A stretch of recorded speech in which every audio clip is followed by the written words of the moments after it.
क्या आप जानते हैं कौन थी रतन टाटा की आखिरी गर्लफ्रेंड? 4 बार टाटा को हुआ था प्यार, मगर आखिरी प्यार पूरा न होने पर उन्होंने कभी शादी नहीं की। जिंदगी भर तरसे प्यार के लिए दुनिया के सबसे अमीर इंसान। आज रतन टाटा हमारे बीच नहीं है। रतन टाटा आजीवन अविवाहित रहे। उन्होंने शादी नहीं की, मगर जिंदगी में शादी और पत्नी बच्चे नहीं होने की टीस उनके जीवन में सदैव बनी रही। रतन टाटा ने खुद एक्ट्रेस सिमी ग्रेवाल के साथ एक बहुचर्चित इंटरव्यू में अपना दर्द साझा किया था। एक्ट्रेस सिमी ग्रेवाल के show rendezvous with Simi Grewal में रतन टाटा ने कई खुलासे किए थे। इस कार्यक्रम में सिमी ग्रेवाल ने रतन टाटा से पूछा कि उन्होंने शादी क्यों नहीं की।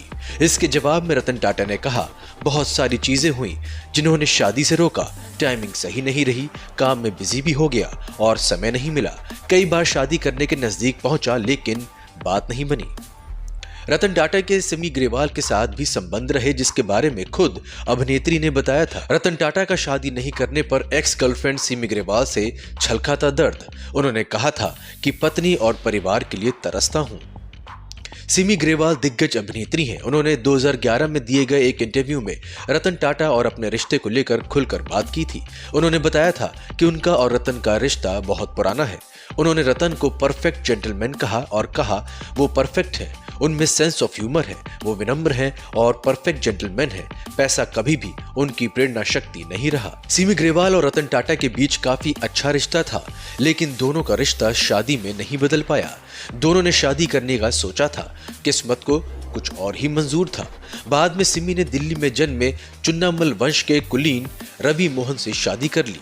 1979 में वे अलग हो गए, लेकिन इसके बाद रतन टाटा के साथ उनकी दोस्ती सालों तक चलती रही। टाटा ने शो में बताया था कि उन्हें 4 बार प्यार हुआ था। शादी तक भी बात पहुंच गई, लेकिन नहीं हुई। उन्होंने कहा कि पत्नी और परिवार नहीं होने के कारण वे अकेलापन महसूस करते हैं, कभी कभी तरसते भी हैं। उन्होंने ये भी कहा था कि मैं आनंद लेता हूं कि उन्हें किसी की भी भावनाओं की चिंता करने की जरूरत नहीं होती। रतन टाटा ने एक इंटरव्यू में ये भी कहा था कि लॉस एंजलिस में उन्हें प्यार हुआ था, लेकिन उन्हें अचानक भारत लौटना पड़ा क्योंकि उन्हें उनकी दादी की बहुत याद आ रही थी। रतन टाटा 7 सालों से अपनी दादी से दूर थे। उन्होंने कहा कि उनकी दादी की तबीयत ठीक नहीं थी। जब वो भारत अपनी दादी से मिलने वापस आ रहे थे तो उन्होंने अपनी गर्लफ्रेंड से कहा कि वो उनके साथ शादी कर लें और वो साथ में भारत चले, मगर 1962 में भारत चीन युद्ध होने की वजह से लड़की के माता पिता राजी नहीं हुए और रिश्ता टूट गया था। कई जानकारों का मानना है कि वो लड़की सिमी ग्रेवाल ही थी और जिनसे बिछड़ने के बाद रतन टाटा ने कभी भी जीवन में शादी ना करने का फैसला ले लिया था। Bureau report.